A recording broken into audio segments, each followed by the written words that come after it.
Good afternoon, everyone, and thank you for joining us today for the October ICCB Adult Ed Touch Base discussion. Just a few housekeeping items before we get into our discussion for today. As a participant, you are in listen-only mode, so you are currently muted. If you have questions, please feel free to type them in the questions and chat box on your little board there. I do want to note that we did ask participants to send in questions early.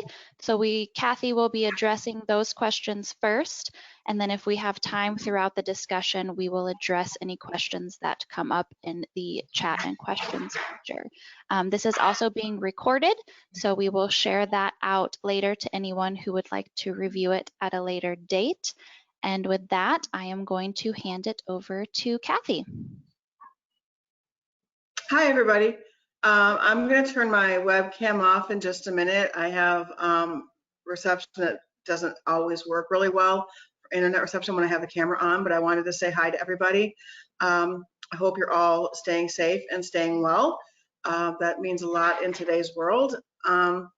I wanted to let you know what we're going to do today. I want to give you kind of a status update of where we are as a state. I want to talk about some processes that we have and then answer the questions that you had submitted to us.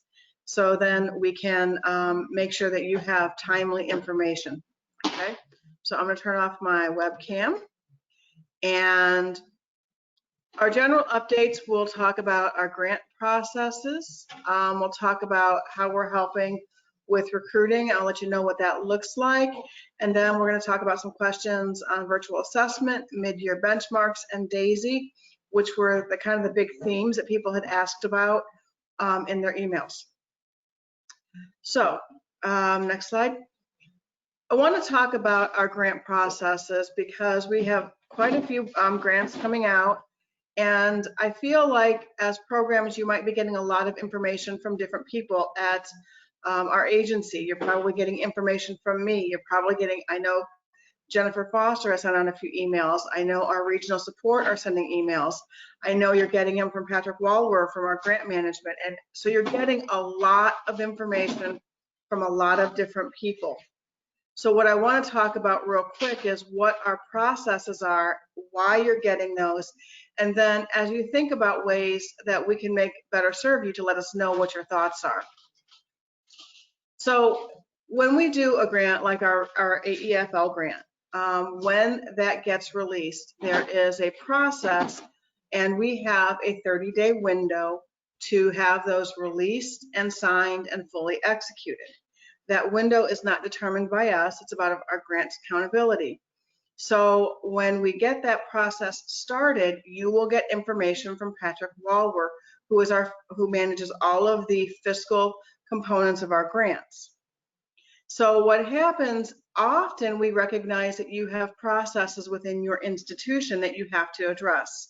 Sometimes you're waiting for board meetings. Sometimes it has to cycle through a lot of different signatures, especially now that we're all working remotely, or many of us are in some level of remote. These processes are complicated. Our intent to have regional support follow up with these emails is so that we can actually understand where you are in the process of getting these signatures. So when we get an email back from somebody saying, you know, hey, we know that you need this, we just have to wait till our next board meeting. Our board meeting is November 4th. We'll have it after that. Enables us to understand what we can do and how this is going to work and when the information is going to come in. Within an agency, we literally have hundreds and hundreds and hundreds of grants that go out, outside of adult ed, outside of CTE, outside of all of our different sides of the house, so to speak. So we're trying to streamline those processes by reminding programs that these are the deadlines that we need to meet. If the program can't meet that deadline, what we're asking you to do is communicate with us, let us know what's happening, such as our board has to meet. After our board meeting, we'll be able to sign this. The meeting is November 4th, I think, is the one we got today. And then after that, we'll be able to get the paperwork done. It allows us to know what's happening. So if you feel like we're giving you a lot of emails, and I know that there's a lot of deadlines coming out, and I know that's really stressful in a world when we're all working as hard as we can in as many different places as we can. But these processes are intended to kind of communicate. If we're over communicating, I apologize for that, but we'll continue to over communicate, so to speak, so that people don't lose information or have it in front of them when they need it. So always your regional support are going to be your first line of contact for your program. So if we're waiting for documents to be signed or we need deadlines to be reminded, it may come from originally myself, Jennifer Foster, or Jane when it comes to compliance. But your regional support are always going to be your main contact because they know all the deadlines we have, they know what's needed, and they can work with us. So if you have concerns, talk to your regional support. Your fiscal agreements must always go to Patrick Walworth. And the reason we want to do that is because with Patrick, he manages all of this. And then we have all of the signature pages, all of the grant amounts. We know what's coming. We know where all the documents are. We also have an audit trail of it. There's just a lot of pieces there. Jane handles all of our compliance. So when we're talking about compliance emails, and unfortunately, due to the late rollout of the grants, you were getting first quarter report deadlines at the same time that were coming at you for your grant signatures. And that happened at the same time other grants were released. And so it feels probably like you're getting all of that at one time. So that's not the intention.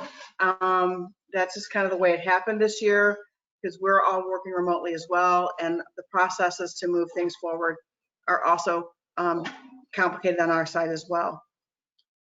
Cecilia has all things Daisy. I think those of you who have met her have been complimenting her. I'm getting a lot of positive feedback. So any of your Daisy questions can go to regional support first or Cecilia second. And the same thing with Angela. I'm getting a lot of very, very positive feedback from the IET support you're getting. So you can work, again, regional support and Angela for an IET question and deadline. And then Caitlin handles all things GED with the GED testing sites, Constitution. We work really well together, but I think by giving you the right people for the right questions will help streamline some of the back and forth that you might feel like you're caught in between. Please understand that our processes are held to statutory regulations, so our deadlines are not arbitrary. So when we start coming out saying we need these pieces of information and this is the window we have, that is not simply that we wanted to make everyone's life complicated. It's simply because we have a window of time that we need to move these documents accordingly.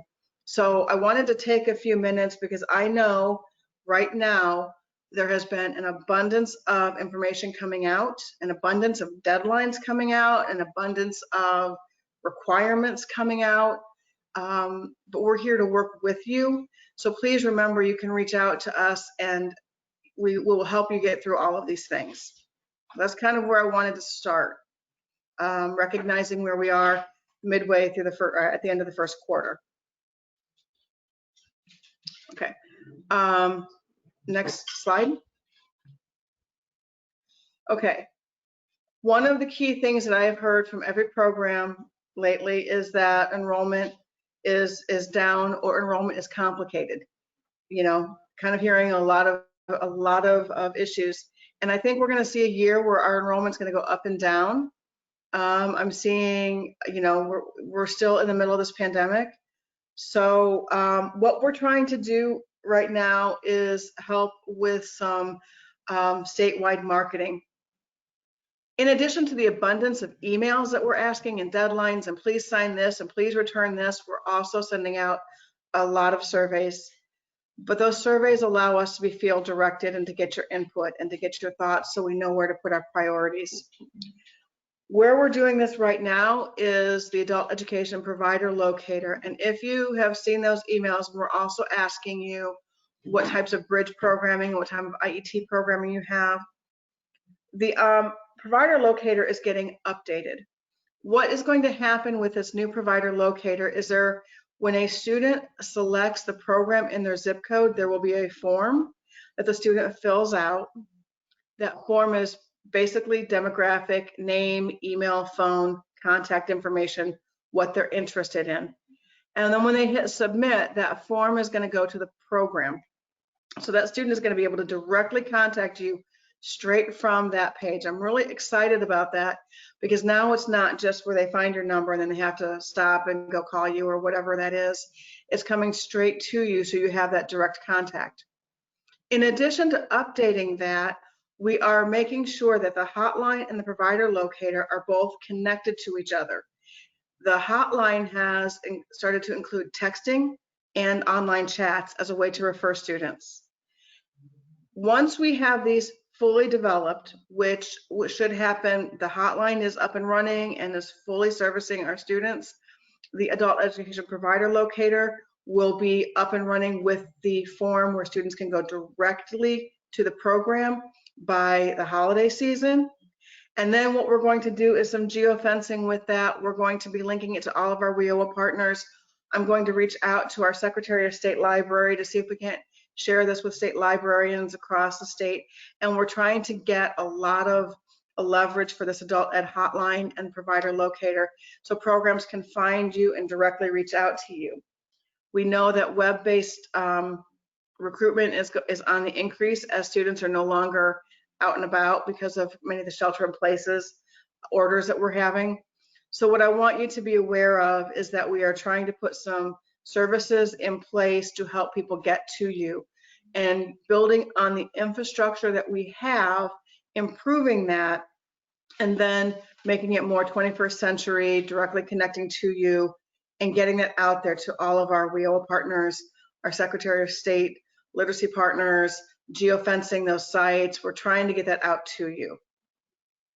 And we will have that out very soon, before the holidays. We've been working on it for quite a while. Okay. I'm gonna breathe for a minute and go to the next slide. Okay, here's what you guys came into here. These are your primary questions that were sent to us. And I want to take a minute and work through all of them. The first question is, when will the adult basic education version of Ipathways be released? I've spoken to the Ipathways team. We are anticipating that release as of the beginning of this year, before the holidays, before January rolls in. So before the holidays, you should see that. And that should be coming out very soon. When we'll be able to create and run reports in DAISY. So I want to talk about DAISY for just a minute. Is Cecilia on our webinar? I'm not sure if she's here or not, but we have been developing a lot of the new DAISY 2.0 rollout. Many of you have shared with me your frustrations with this rollout, and we are aware of that. What we are working on right now is making sure the functionality comes back to what you need it to be. Cecilia is our new DAISY data person, and she has created a website that you can access from the DAISY site for help. On there, she's also updating that to let programs know when certain issues are going to be released. So you will be able to go there and you will see a priority list of when we anticipate the features coming back out. This week, CC will be doing a webinar on how to run reports in DAISY and work through those, and then show you how to do some ad hoc reports. So those features are coming out, and you're going to see more and more of the old functionality as we move through the rest of this year. Some of the priorities are on that website, and it will help you determine what's coming and when it's coming. So we recognize that there are pieces that you need, and we're getting them put back in a way that streamlines it and allows us to continue this upgrade. Okay. Serving students without a pretest. Another survey that you would have seen that came out this morning. I'm hoping you have a chance to answer that one. The short answer to this question is yes, you are allowed to serve distance learning students without a pretest. If a student is in a face-to-face classroom, the anticipation is they're on site, they can be assessed. So you can serve distance learning students without an official NRS pretest. What you cannot count are any education functioning level gains. Additionally, the expectation per our policy is that you work on a plan to assess these students as soon as reasonably possible. I understand with a 1-to-1 ratio for the best plus, a 1-to-5 with the tape, and a 1-to-5 currently with the CASAS, that scalability is difficult. So you have time to to get those students assessed, okay? Many programs are starting to ask for a waiver for testing. We were able to do that at the beginning of the year and will probably continue to do waivers with a plan about how you're going to try to get students assessed, okay? So what we're looking for now is you've had the first quarter to think about what it looks like, what scalable testing looks like, and what we need to do. And then as you move forward, you will still be able to serve students without an official pretest, but we were looking for ways to help you scale plans, get more people, more teachers able to proctor tests, and get your feedback on what's working for you so we can get more students officially assessed, okay?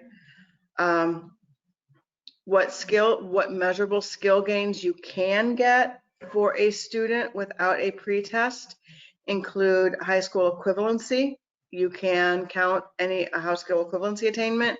You can count any credential attainment, and you can count any transition to post-secondary education. We cannot get any educational functioning levels off of students without an official placement test. But again, we recognize how complicated this is and how complex this is.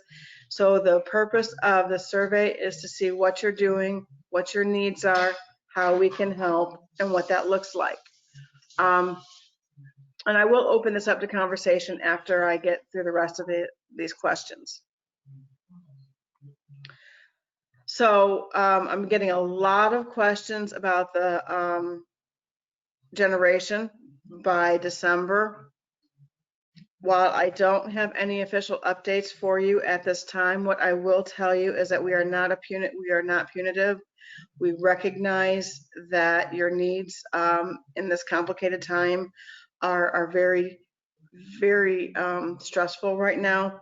Our focus between now and the beginning part of December, I would like to focus it on recruitment and try to see what that looks like and how we can help you and what those models look like. By December 1st, our team will be looking at all of this in depth. But right now, what I want you to know that we're here as a supporting agency, and we will make a pathway for programs to be successful in December, okay? And then the last question that was sent to me was about watch lists and probation lists. There will not be a probation and watch list at the end of this year. We will not have programs on probation and watch as an outcome of FY21. We will be working with you all year and then through next year to see how we can help you, but we will not have a probation and watch. These were the only questions I received early. So these are the ones that I have the ability to answer for you. So I want to see what questions you have. I'm going to open this up for comments and questions as it relates to these specific questions. So if you want to raise your hand or type in the chat feature, let me know what your concerns are.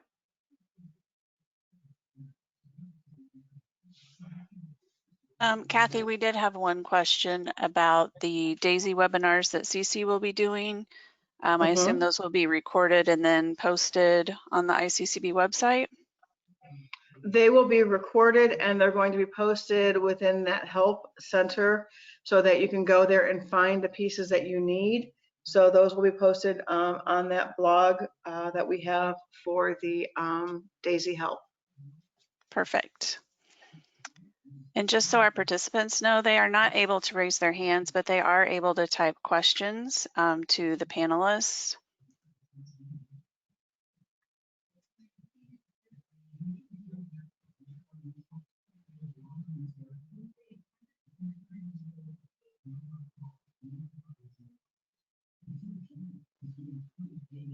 Are you able to see the questions, Kathy? I do not have the questions, no. Okay, all right. So you do have one question about Ipathways, and will the lower level that you were talking about then be the only approved ABE curriculum? No, no. There are other approved curriculum for ABE, and they will remain as approved curriculum. So you may use those. Ipathways is the only one for ASE, and there are specific reasons for that, but for ABE and ESL, you may submit a program you'd like to use or use the list that's provided of approved vendors so that you can broaden your services and serve the students the way you need to. Okay. We've got a couple of, sorry, the questions when the new one is entered, it moves on my screen. A question about DAISY is, where is the information, will that be posted about when the DAISY reports become available? Will that be an email that goes out to the field or posted on the website somewhere? It will what we're trying to do is keep everything in one location for ease of finding it. So it will always be on the help site that you can access from DAISY to be able to find that. And then also on that is a listing of when things will be released and when they have been released. So to go to that site, you can go to it from the help desk in the DAISY system, and you will find all of the information about what is being released, when our anticipated release date is, and then where to find the tutorials on the site to be able to learn how to use it. So we're wanting that piece to be a really well-developed resource for you. Okay, thank you. We did have another DAISY question regarding pre-tests. So they're asking if when the student is pre-tested, do they go ahead and enter that into DAISY? Because I'm assuming they mean it might be 3 days after the class starts. They're wondering if DAISY will show an error if that pre-test is entered after the 3 days. So if I understand the question, if a student, let's just say you have a distance learning student and you've been serving them for 2 months, and 2.5 months into it is as soon as you can reasonably assess that student, because we know the scalability is very limited. And you're asking if you put that, yes, you can put that in there. It should not show as an error, so that we should clean up any of that error for you.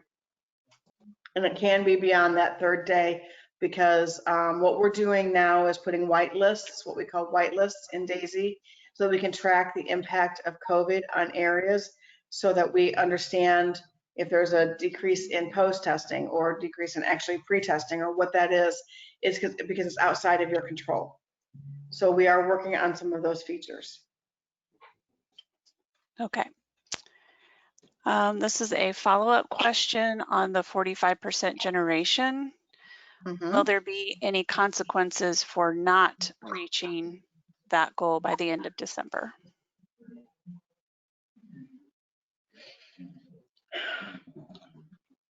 Right now, I will tell you what, I have a conversation and meetings with our executive staff next week, we are looking at what information and resources that you need to be successful and to be supported.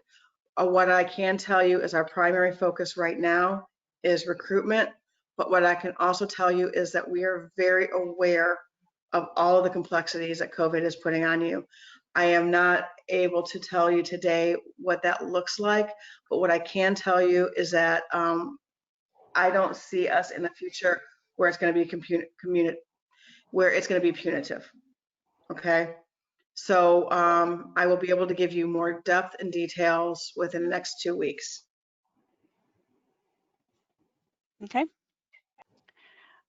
A question about record keeping. So for programs that remain remote, I'm assuming they mean remote assessment throughout the entire fiscal year. Will there be any new guidance for digital record keeping as far as intake forms, pre and post tests, since those are all done digitally? Digital record keeping is going to adhere to the same guidelines. You have to have it, I think it's 5 years. You have to have those files accessible for up to 5 years. And I think that's, I think Jane is on this call with me. She'll probably be texting me to tell me whether I'm right or wrong. But as long as you can access those files digitally, you're fine. Okay, this is the same thing as a hard copy pen and paper file. You have to be able to access it for up to 5 years. Digitally, it's the same thing. I'm assuming that, excuse me, your intake form, whatever process you're using, you're going to be able to store that information. So you need to be able to maintain that and store that for up to 5 years. Okay. When you have a monitoring visit, just to clarify the next step, when you have a monitoring visit or a regional visit or an audit or anything that comes up in the future, if we look at you and say, I would like to see, and I'm going to pretend student Kathy Tracy, if it's a digital file, you just need to be able to pull that digital file up and say, here are her records. However you need to do that is fine, as long as you can pull that information up. Okay. And yes, it was verified. I was correct. Paper records are 5 years. So digital records is 5 years. Okay. We have a question about pre-testing. If the student does not have a pre-test, will they be counted in the number of students enrolled at midterm with 12 attendance hours? Yes. Okay. These students are, we will count these students. Where we are going to hurt as a state is that we cannot count their educational functioning levels. Where we are going to hurt as a state is our outcomes and our testing, and all of that is going to be very low. So from a statewide perspective, there is going to be an outcome to this. I do not know what that looks like. We've asked Octave for guidance. At this point, Octave is still trying to figure it out, the same as everybody, because they don't yet know what this impact is going to look like from a national level. So when I say that you can serve these students, serve the students. That's what we're here for. Make sure that they have the best instruction that you guys give them, because you guys do a great job there. But let's also do the best that we can to scale the assessments. But if a student cannot be assessed, we can count measurable skill gains through other methods.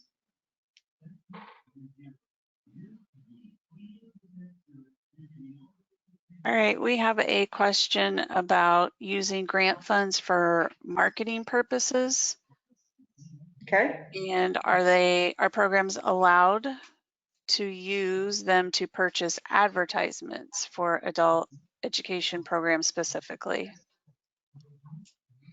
So you can use a portion of your grant dollars for marketing your program, but it has to market the program, not the biggest entity. So I'm going to pick on just a random community college. I'm going to say Spoon River, because they're in my back door. One of the coolest things I saw them do, and I know I think Rend Lake is doing it as well. They have those kind of like those campaign signs. You know, I'm talking with my hands so you can see what I'm talking about. Those campaign signs, and they're putting them out in the community. So you just drive by, it says Spoon River Adult Education. And that's beautiful. So there, it's kind of that guerrilla marketing as people drive by. It's a beautiful example. Yes, you can use your grant money to market your adult education program. However, if those would have said, come to Spoon River College and get your associate's degree, become a nursing student with their LPN program, become an automotive mechanic, and it is marketing the entire college, you cannot use the adult ed dollars. Excuse me. So you want to make sure that the marketing dollars that you use market your program. And then yes, you can use adult ed dollars. You can use those dollars through Facebook marketing and geofencing for your program, and those guerrilla marketing type of approaches. You can do a lot with it as long as it's marketing your program, not the entity itself.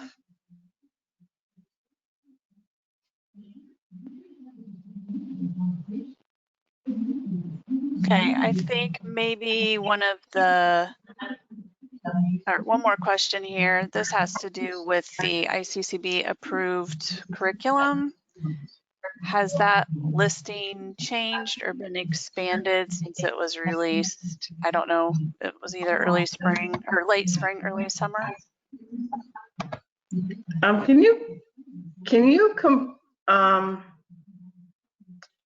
I guess I didn't follow that question. Can you share that again, please?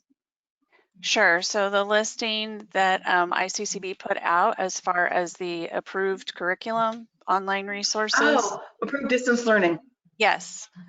Okay. Has that information been updated, or has it changed from what was put out late spring, early summer? And if so, where is that information, is what they're asking.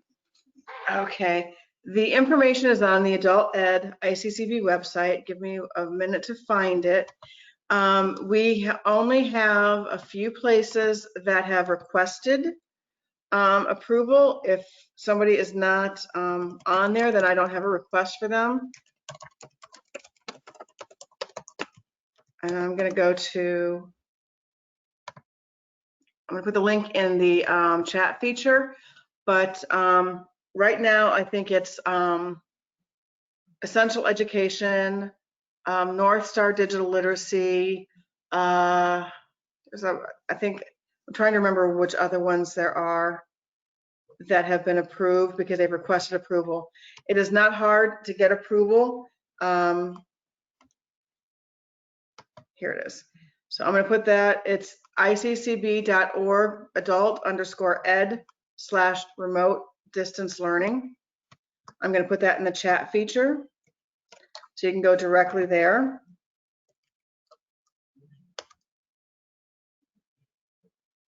Oh, I think it didn't go to everybody. I'm sorry, Donna, can one of you guys post that for everybody, please?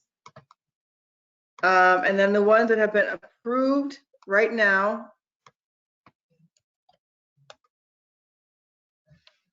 are, let's see, Burlington English, Essential Education, North Star Digital Literacy. I thought I had Pro Literacy as well.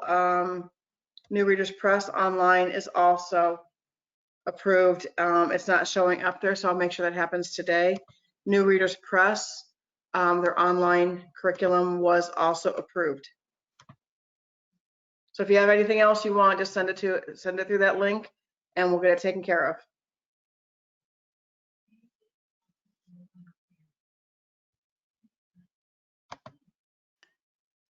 All right, another possibly two questions about the marketing and using funds for that. What line item would be budgeted for our marketing efforts? Ooh, that's a Jane question. Okay. I would reach out for compliance and ask Jane. Okay. And then the next one along those lines is, can we use grant funds to advertise for Icaps programs where the college is involved? I believe that's the question. Well, yes, because that Icaps is an adult education program. So you're not going to be marketing welding for example, like Spoon River Welding, or I'm making that up, but you're going to be maybe marketing it as join the adult ed program and step into your welding career. So it needs to be linked in that capacity.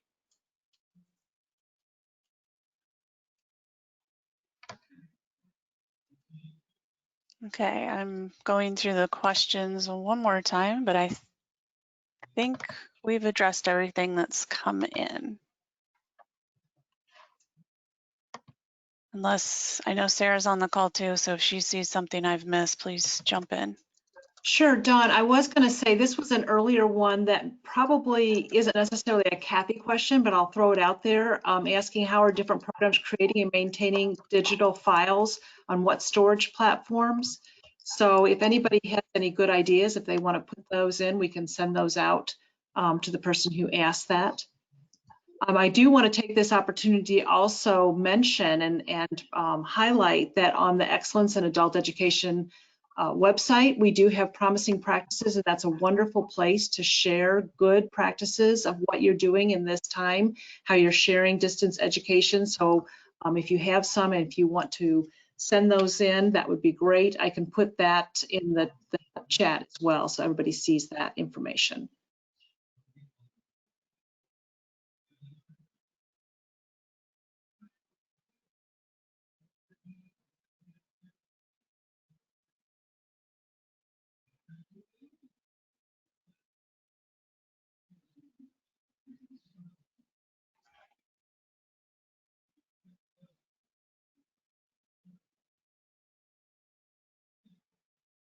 And then just a comment about the marketing, the shared marketing.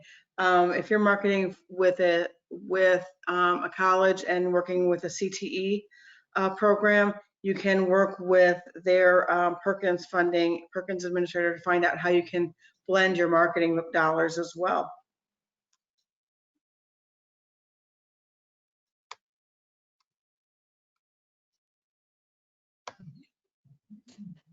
Okay. Kathy, I Are we will getting also any more mention, questions? Go ahead. okay, so I will also just mention, I think that there is some concern, which is understandable, about the 45% generation. So I think I'll just reiterate that you're doing everything that you can to support the programs and to make sure that everybody gets the huge amount of success. If you want to address that again, you can. There's a question that came in, but I think you've pretty much addressed it, that you're going to do everything that you can, and hopefully everybody can work together to try to bring those numbers up as much as possible. Yeah, I think the need has not changed right now, that people need our services. What's changing is the fact that they're incredibly stressed. They're food insecure, they're housing insecure, more vulnerable than they've ever been in the past. So they have kids at home and they're trying to help remote teach their children. So the barriers are huge. I recognize that. I think as long as we stay the course, so to speak, our students will be here when they can kind of get their feet under them a little bit. And I know they're there and I know they need us. So the question is just, staying the course until they can connect to us.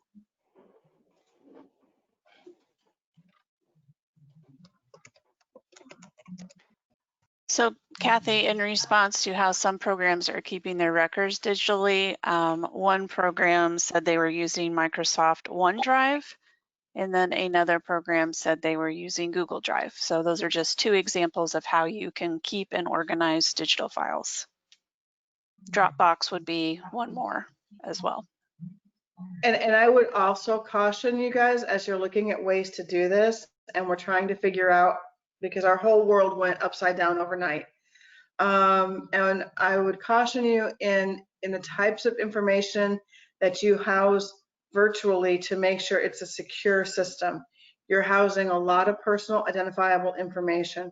And while we don't have any rules on that at this time, and I don't see any in the short term, you're housing documents with student and social security numbers on them, with their birth dates and their address. You're putting a lot of personal identifiable information together. So work with your IT departments and see what you can do there. If you can blend your student records with the student college records in some capacity, that infrastructure and security is already there. But I understand that that may not be something you can do in the short term. So we need to do what we can do right now. But I would like to mention keeping the data security at the forefront of your processes so that you can maintain records and ensure security for students.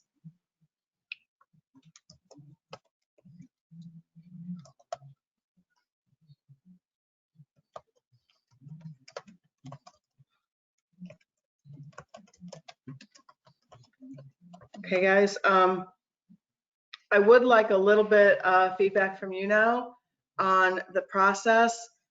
We have the once a month meeting scheduled for updates and questions.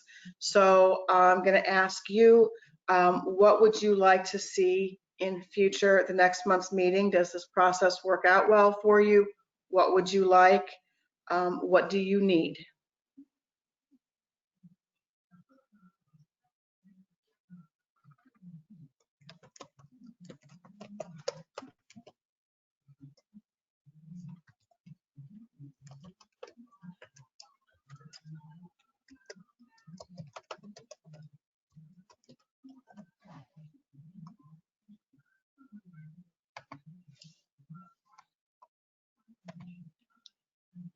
Getting kind of quiet on that one. Yeah. So Well, no, you're getting a lot of positive feedback. Yes, so a lot of people are very appreciative, Kathy, that you're doing this and that this is very helpful. And I think also just reading some of these, I think you're able to calm some of the anxiety that we're all feeling and shifting sand of our days today. So to that point, somebody did say they want to just confirm. So it says right now students, and I know you've talked about this, but there's a question, a follow-up question. And since there might be some other people who are thinking this also, that if they've been pre-tested and they appear as a rare error since they've had more than 12 hours of attendance. So is that something that is going to be changed in DAISY? So whether it's DAISY or whether it's any of the other data systems across the country, people are using LACES, we use DAISY, they use other ones. All of these data management systems are predicated on the fact that you have to have assessment prior to instruction. Okay, so this big switch, one of the reasons you're seeing some of the difficulty with the DAISY rollout is that we had to roll this out with a new system, but we all of a sudden, the same as you guys had to flip overnight, they had to flip overnight and look at a system architecture that is built on assessment and try to figure out a way to get people in the system so that we can track them without an assessment. With that being said, what I know we're going to be able to do is count students in the system who lack an official placement test if that program has been whitelisted. Whitelisted means we know that you are 100% remote because you've told us. We know that the Illinois Department of Public Health has made requirements on these programs. We know what's happening. So we're working to make sure that we have those filters in place. With that, we can make sure that we're counting all of your students the way you need us to count them. I'm saying that to give you the explanation of some of these detailed questions. We're still working through a lot of them because you're looking at a major underwriting of system architecture that has to be really thought through. So why you're seeing your complications, why you're seeing some of these questions lingering, is we're trying to move through them as quickly as we can and still get good data out of there. Okay. I don't know that that answered your question, but I hope it gave you an explanation of why I don't necessarily have the exact answer you're needing. Thank you, Kathy. And one other that I don't know that this is something you can answer now, but it's just a thought to consider. There was a suggestion. Somebody said we have a limited number of hotspots for students and they're very expensive. Is there any way that ICCB can have an agreement with a carrier so that the price is cheaper? Is that something that maybe you could entertain? ICCB cannot because of procurement issues, but there might be things that we can think of a little outside of the box thinking. So I'm willing to have those conversations. Yeah, I think we can try to have some of those conversations. So I'm writing that down.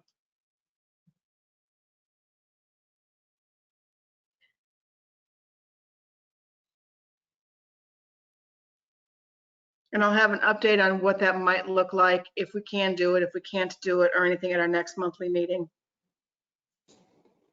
And a thought related to that, somebody suggested maybe purchasing cellular hubs. I don't know, again, just something, as you're writing that down, Kathy, that might be another suggestion. So I know you very much appreciate people being innovative and coming up with potential solutions. And there is a lot of comments here saying how much they appreciate you getting on and doing this. So want you to know that's coming from the field. Well, thank you. This is, I mean, I'm going to tell you, this is a year like none of us have ever seen before. I think the budget impasse was just, you know, kind of our training for this, right? And it's been a rough 7-8 months, and I recognize that. So anything that we can do as a supporting agency for you, we will do.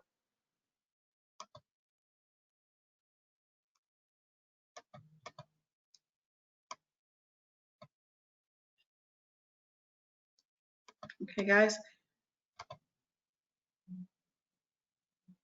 Yeah, we haven't had any new questions come in, Kathy. But I will also just well, guys, a few questions, but I will mention that there's the people saying some of their colleges have agreements with different carriers. So that might be something that people look into as well. So I think if your college has an agreement with a carrier, could you share that as a strategy with the service centers as they put that out, so other programs can know who to go to and what those strategies look like?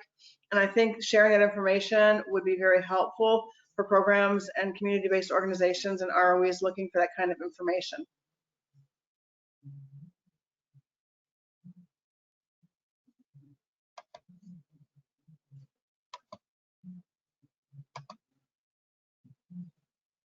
Okay, guys, I'm getting towards the end of the hour.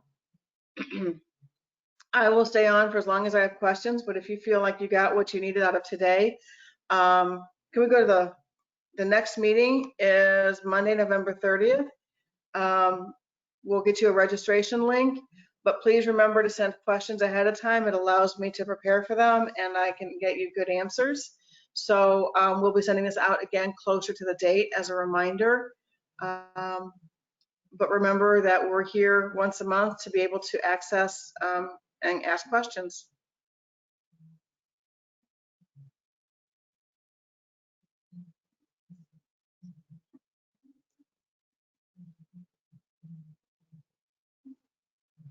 Well, guys, I see people signing off, but like I said, I'll stick around until we get everybody's questions addressed. Oh, it was pointed out to me that November 26th is Thanksgiving, so we may not want to have questions due on that Friday as programs might be off work. So might move that up a little bit. Yeah, absolutely. I did notice that. But if you guys have questions that come up throughout the month of November, you can send them in when you think of them. And that's why I put that subject line on there, just so that we can organize those a little bit better. So please don't feel that you have to wait until that Friday to submit those questions. You can submit them throughout the month of November. That is just the latest that if you want the questions addressed for the Monday, November meeting, that is just the latest we will accept them. Thank you.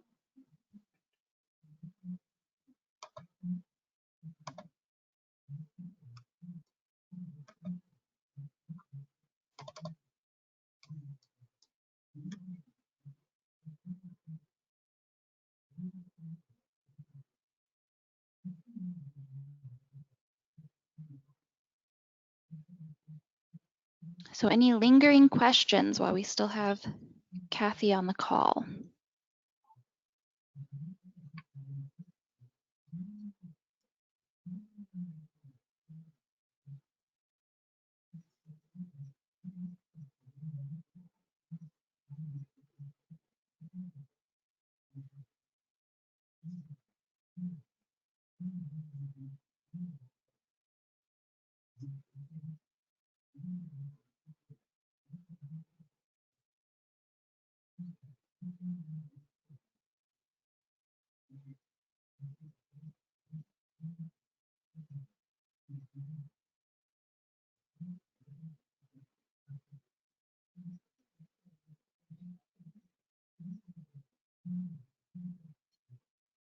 All right, Kathy. Well, I'm not seeing any more Okay. questions coming No, in. I think people are just signing off, and I think they got what they needed. And thank you. I feel so much better about today. I felt more prepared. So I thank you very much for organizing those questions. I was able to do a much better job answering them. So thank you, Brittany, for getting us organized. Dawn and Sarah, thank you for facilitating this. I think it went very well. Yes, I echo the thank you to Don and Sarah. I greatly appreciate it as well. Well, and thank All you right, guys. for taking the time. So, bye, everybody. I think it was a good day. So I'm going to let you guys go with that, and I will talk to you guys soon. Bye, guys.